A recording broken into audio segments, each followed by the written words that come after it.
Cikal from the school counselor. Let us introduce ourselves. Hi, I am Miss Asya. I am Miss Karin. And I'm Miss Chacha. Welcome to the term 2. Hello, how are you today?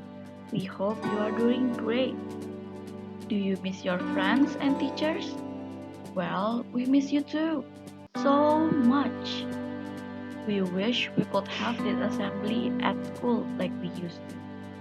We wish we could play together, laugh, and talk to each other all day. But this pandemic forces us to stay at home for the sake of our health. We know it's hard, but you are doing great so far. Well done, and thank you for getting out of bed this morning, taking a shower, and getting ready, and sitting in front of your device for this assembly. Hope this assembly can put a bigger smile on your face. Don't forget to stay at home, wash your hands, and wear your mask when you need to go outside. If you feel overwhelmed, please reach us at this link, your Cikal Counselor 911. Let's have fun!